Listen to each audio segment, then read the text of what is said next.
From the New York Times, I'm Michael Barbaro. This is The Daily.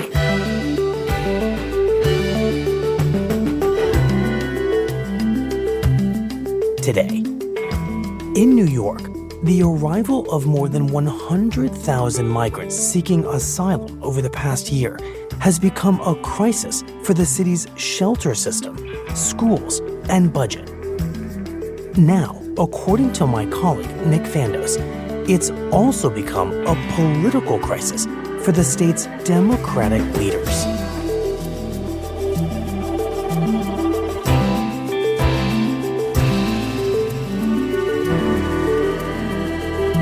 It's Wednesday, September 6th.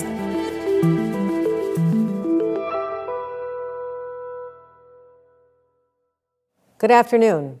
I'm speaking to you today so you're aware of what your state government is doing to address the unprecedented migrant crisis. Nick, tell me about this speech from the governor of New York. So the governor of New York, Kathy Hochul, announced a couple of weeks ago that she was going to be making a major address to the state. Now, these are pretty unusual for her. I'm fully aware that New Yorkers are concerned that over the past year, more than 100,000 asylum seekers have arrived in our state, requiring an historic humanitarian response. And she wanted to talk about the migrant crisis that's been building over the last year here in New York and the new phase that New York seemed to be entering into as literally thousands of asylum seekers come into the state every week. But now, many of you are starting to see open space turn into enormous temporary shelters, buses arriving at hotels in several upstate counties. And what was particularly notable about this speech was not the way she was diagnosing the problem, but where she was putting the blame. This crisis originated with the federal government, and it must be resolved through the federal government. So for the first time, the governor of New York, and she's a Democrat, a proud Democrat, came out and was putting the blame pretty squarely at the feet of the White House and President Biden, saying, we need your help. You got to step up here. That's why today I have sent a letter to President Biden formally requesting immediate executive action. And as if she hadn't been clear enough, the governor then puts out a press release actually naming President Biden, pointing the finger at him explicitly. It is past time for President Biden to take action and provide New York with the aid needed to continue managing the ongoing crisis.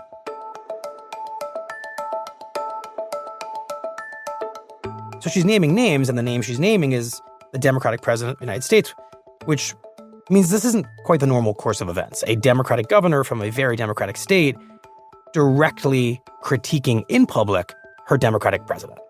Yeah, you're totally right, Michael. And it's even more striking because the governor had been very careful to take a more conciliatory approach to Washington as New York has been dealing with this crisis. She's been trying to talk to the White House regularly, which has been a pretty stark contrast to Eric Adams, the mayor of New York, and her counterpart as kind of the big Democratic leader in New York. This is one of the largest humanitarian crises that this city has ever experienced. Who for months now has just been slugging at the White House. Instead of standing on the steps of City Hall, we should be standing on the steps of the White House. Day after day, week after week, demanding more help. And asking the national government, what are you doing to the city of New York? And saying basically President Biden is leaving New York high and dry. The president and the White House has failed New York City on this issue. Now you also have the governor joining him in saying that. And in the last couple of weeks, as I've been reporting across the state, I've seen that sentiment spreading like wildfire among Democratic congressional candidates that I've talked to, particularly those running in House seats in the suburbs surrounding New York City. Remember, just a year ago, Republicans helped win their House majority by sweeping through a series of suburban swing districts around New York City and elsewhere in the state Democrats had held for a long time. Now these Democratic candidates that are trying to win these seats back, who see a path back to the majority, but only through New York, are concerned that this issue, the arrival of 100,000 asylum seekers and counting here in New York City, and all of the fallout from it, is going to become another super potent political issue that may once again cost them these key seats and with it control of the House of Representatives. Huh.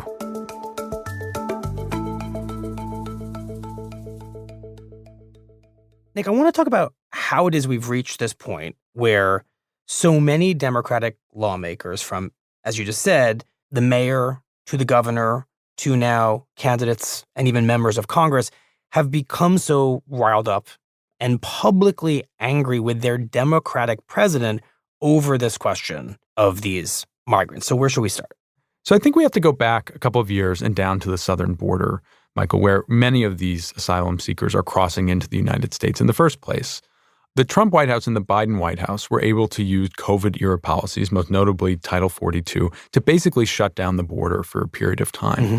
And as that expired over the last year or so, there has been a significant buildup in the number of people crossing the border in the first place. And as that buildup is happening, as more and more migrants are crossing the border into states like Texas, the governor there, Greg Abbott, in the middle of last year began putting them on buses and giving them a one-way ticket to cities up north like New York and Chicago and Washington, places that tend to be more liberal, to try and provoke them, basically, to poke at their liberal policies and say, hey, this is what we're dealing with down in Texas. Why don't you see what it feels like when they're at your doorstep? Right. The idea being to essentially bring the southern border and the broken immigration system to these blue states in the north, effectively forcing them to deal with the same kind of issues that Texas does because of where it is.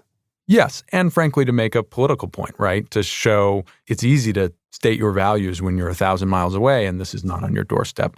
Let's see how it goes once these people have arrived. Right. So over the course of the last year, as Abbott and then Governor Ron DeSantis of Florida are sending people north, New York really becomes the top destination and the epicenter of the migrant crisis in this new phase. Not only do you have these Republican governors sending people, but New York is a really attractive magnet for people. There's some unique factors, I think, that are worth pausing to consider for a second. One, there's no city in the world that is probably more associated with immigrants and immigration. Right. The Statue of Liberty stands in the harbor for a reason. And New York has a reputation. And so as people are crossing over the border, it's a natural destination. And because there are so many immigrants already here, many people might have relatives or relations. And so when they're asked, where do you want to go? They say New York City. Mm-hmm. New York City is also the only city in the country which has this unique mandate known here as the right to shelter. So going back to the 1980s, this says that New York City has to pay basically to house anybody who doesn't have a bed tonight in New York City at the taxpayer expense. Mm-hmm. They'll be put up in a shelter or somewhere else, which means that migrants who come here to New York are going to get shelter, they're going to get legal assistance, they're going to get health care, and their kids are going to be enrolled in public schools.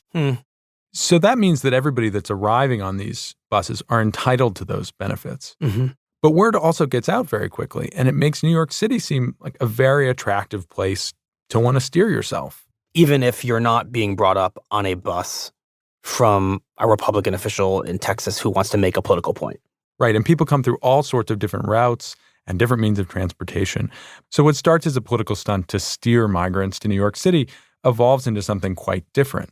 Now they're not coming here under the influence of a governor, but because they want to be in New York City. It's a destination, a place that they want to start a new life. Mm-hmm. And when that starts to happen, this influx really takes on a life of its own. Over the weekend, the city reached a critical tipping point for their already jam-packed shelters. 2,000, 3,000 people a week sometimes are coming in through the Port Authority and need a place to stay at night. And by law, they have one. In response to the growing number of migrants arriving here, Mayor Adams announced new humanitarian emergency response and relief centers. 2 centers will be opening in the coming weeks. And the city already has a large network of homeless shelters that operates, but those are becoming strained. You have people sitting in shelters and in hotel rooms with no place to go, no work, no way to get around the city. They start putting migrants in hotels. This last week, angry residents out on Staten Island shouted at migrants arriving. Do you get free Wi-Fi at home? I don't. Do you get free cell phone at home? I don't.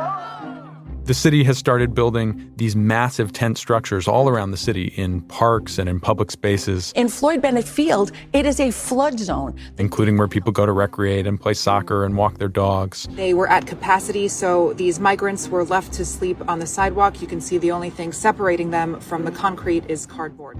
At one point, they appear at least to become so backlogged, you started seeing hundreds of migrants sleeping on the sidewalk outside of one of the intake centers in Midtown Manhattan, which was a real kind of alarm bell moment that this is getting out of control. Who is going to really suffer if we continue in this way? It's going to be our services, sanitation, education, police department, fire department. And so we have to stop it now. All this costs a lot of money, Michael. New York City and New York State have already spent billions of dollars collectively and are estimating that this could cost $10 to $12 billion over the next couple of years. Now, these are places with big tax bases and big budgets, but that's a big chunk of change. Right. Like, that level of spending is not sustainable. And it's not part of the budget because it wasn't anticipated. It was not anticipated. And it means down the line, unless this money comes magically from somewhere else, New York is going to have to start looking at cutting certain services, cutting back on its budgets for things that longtime New Yorkers may count on. Mm-hmm. Just this week, for example, New York City is trying to house 58,000 migrants on top of its regular homeless population. Which is the population of a meaningful city. Yeah, a lot of cities in itself. this country.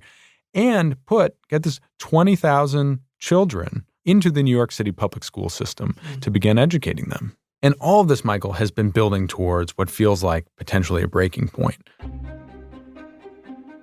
The cost is just ramping up and up and up in terms of people, in terms of budget, in terms of actual space. I mean, where do you put these numbers of people in New York City or in the state? And it has begun to spill over into the political system. Inevitably, a crisis of government becomes a crisis of politics. And all of this is increasingly alarming for Democrats, who fear that this is an unpredictable issue that could be a very potent weapon used against them next year in all kinds of races across the state, and especially in the race for control of Congress.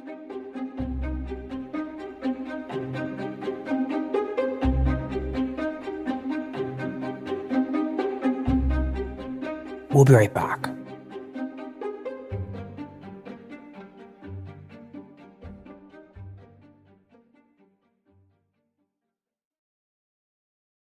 Nick, what exactly do New York Democrats fear is going to happen because of this migrant crisis that's unfolding across the city? Just unpack that. What scenario are they envisioning?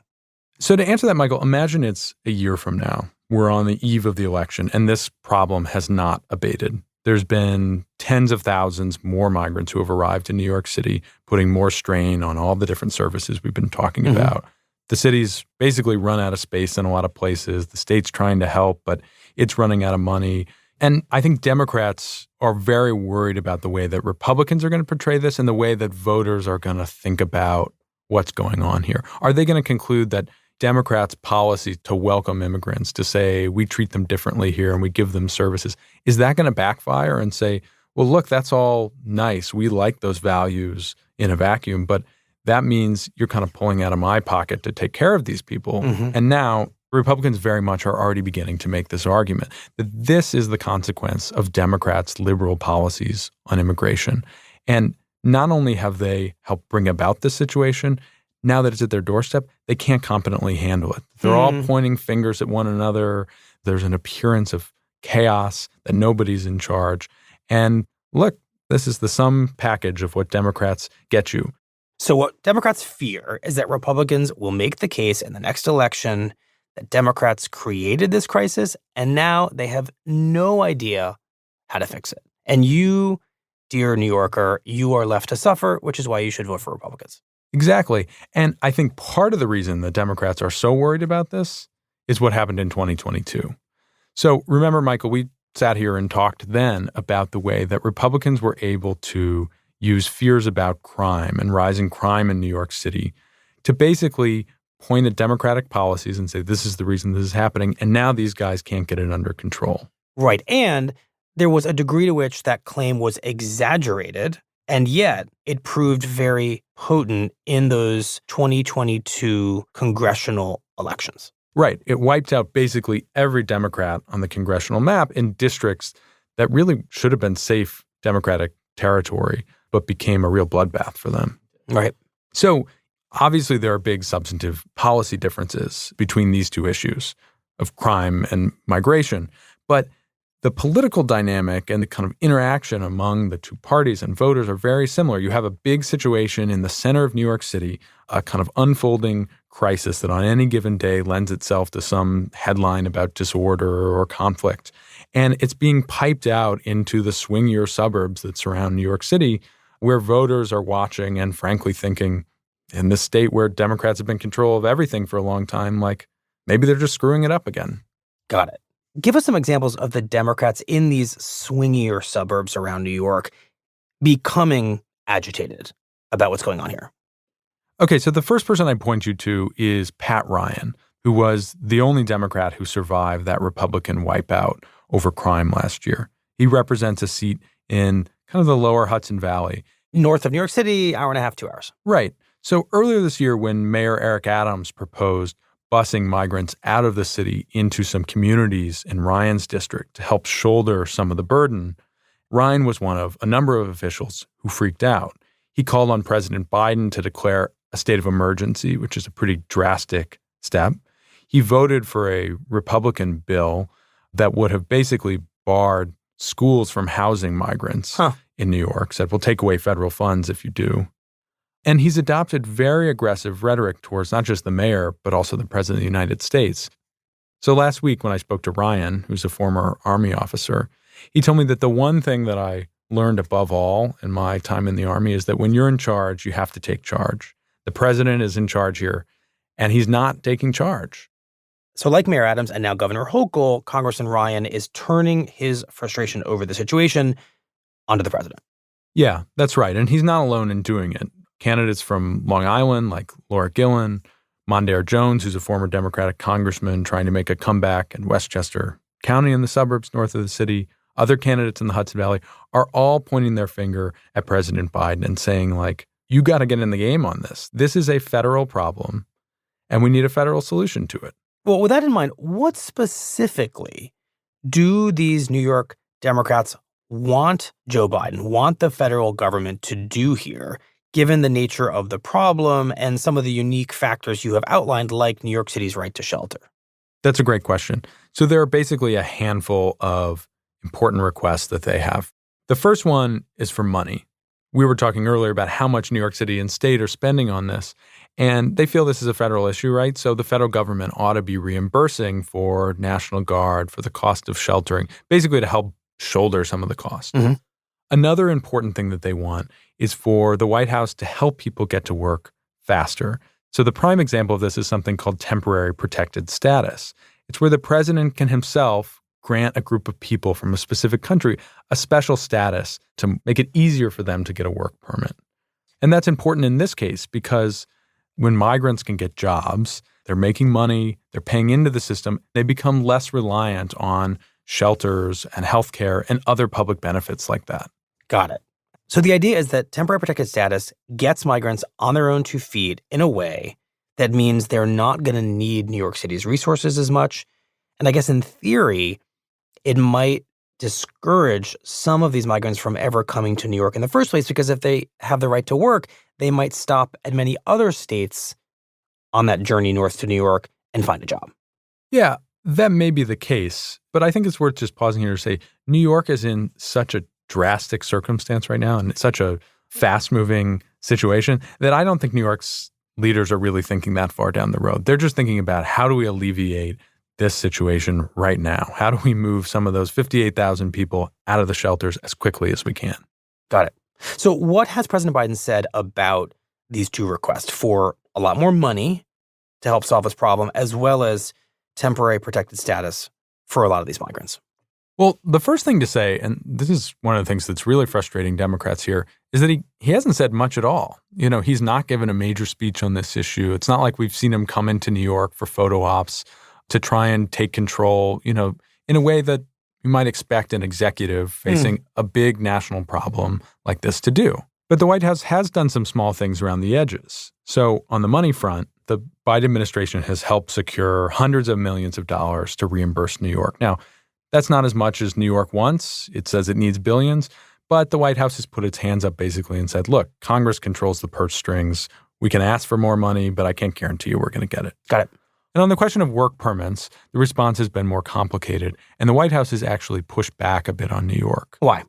Their concern, particularly with temporary protected status, is that it's going to create an incentive for more people to come, actually, and will exacerbate the national immigration problem. So while it might help New York in the short term, it's going to make the United States a much more attractive place to come. I mean, bearing all the risks in mind of getting to the United States. If you are a member of a protected group and you know when I get to the United States, I'm going to be able to have certain protections there, I'm going to be able to work, it's a more attractive offer.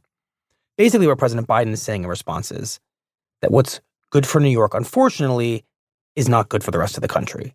And it's not good policy. That's right. So there's clearly a stalemate here, which I'm guessing is extremely frustrating, especially to these New York Democrats trying to deal with this crisis.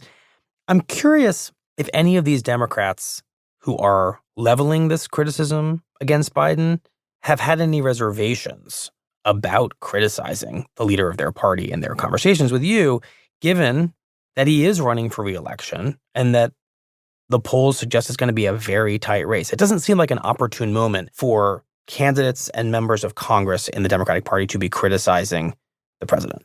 Yeah, I think that that's a really good question, and it's something that Democrats are definitely thinking about in this moment where it kind of feels like it's every Democrat for themselves. The risk here, I think, is that for these candidates to point at President Biden or even at Mayor Adams or Governor Hochul to kind of get the blame off themselves, to make it look like I'm taking this seriously, this person is failing to provide leadership. Like, that may help them in the short term, but I think that there's a real risk of a kind of boomerang effect that comes back around and makes it look like to, your average voter who's maybe not that politically engaged, that instead of solving this, Democrats are just fighting with each other. The governor's blaming the mayor, who's blaming the president, who's blaming the congressman. Right. And that's not a great look for the party. That's, in fact, exactly what they're afraid Republicans are going to succeed in reinforcing. This idea that Democrats are more interested in bickering at each other and are not here to solve the problem. Right. For example, if you're Biden, you might be very tempted to turn around and say to these members of Congress who are mad at him, look, this is your job. It's your job as a member of Congress to fix immigration. Yeah, and there's some truth to that, right? I mean, we've been having a debate in this country for decades now about the need for comprehensive immigration reform. Both parties have some responsibility in it not having passed, and both parties agree that the system's broken as it is right now. There was a proposal about a decade ago that was bipartisan, that got close to passing, and Republicans tanked it. Right. So if you're Democrats, you could look at this whole situation and go on the attack and say, actually, it's Republicans who have stood in the way of comprehensive reform, the kind of thing that may have helped us prevent this crisis unfolding in New York right now. And so they're actually the ones that you should be blaming for this. And we do have some Democratic candidates attacking Republicans on this and saying, look, you guys control the House. You're the ones in power in Washington. It's your responsibility to help fix this. But I think the thing is, it's just hard for that to break through when you have the mayor and the governor, Democrats with bigger platforms than anybody else in New York, just pointing fingers at each other. Right. It strikes me, Nick, that for Republicans, this entire episode has been a very successful political strategy, a cynical strategy in many people's minds, but a very effective one. Because what started with a few busloads of migrants sent to New York to embarrass the leaders of, a blue state has now triggered all this infighting, like you just described, among the Democrats, and it has given Republicans this very powerful weapon to use in these crucial House races, and potentially a roadmap for keeping control of Congress. Yeah, and that's no small deal. And I'd add one more thing. It's made the mayor of the largest city in the country and one of the most important Democratic governors in the country into critics of the president. And though they may not agree with Greg Abbott or other Republicans about what the policy failures are here or how to fix it, they have validated the essential structure that President Biden is responsible for this and ought to be taking more drastic action. You don't often see that in politics, right? The Democrats are saying to the whole world, maybe they don't even mean to say this, the Republicans are kind of right about Biden and immigration. That is certainly how Republicans are going to present it.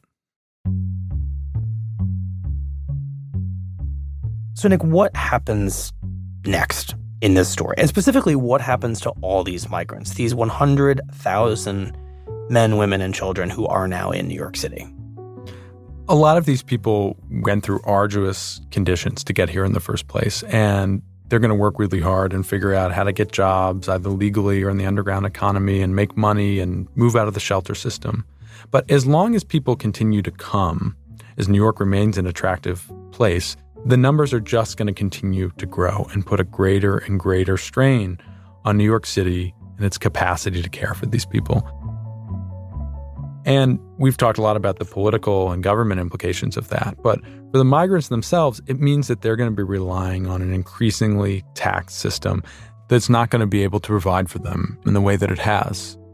And if that system buckles, it's going to leave a lot of very vulnerable people in a very bad situation.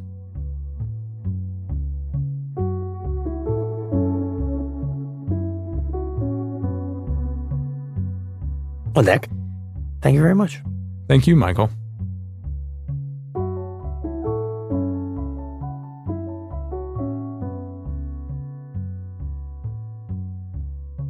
We'll be right back.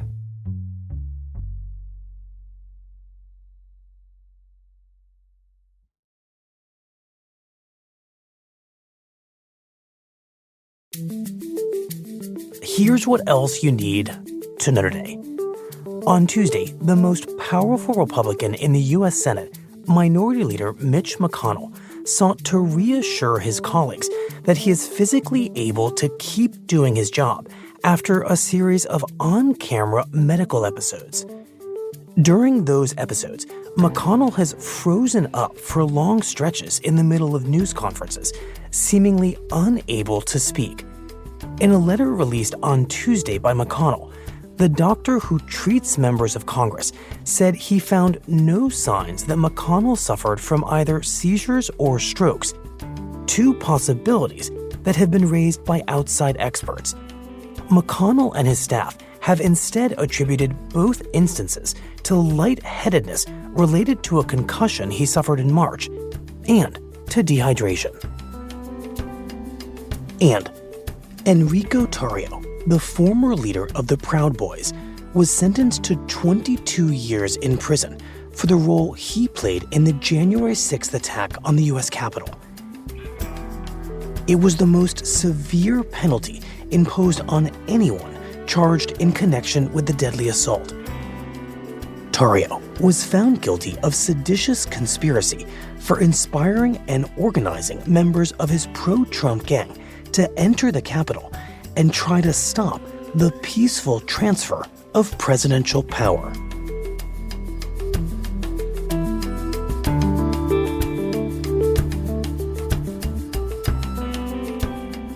Today's episode was produced by Carlos Prieto, Mary Wilson, Michael Simon Johnson, and Asta Chaturvedi.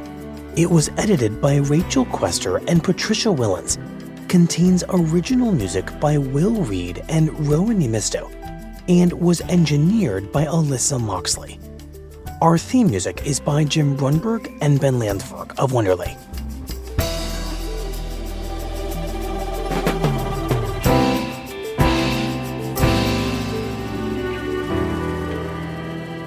That's it for the Daily.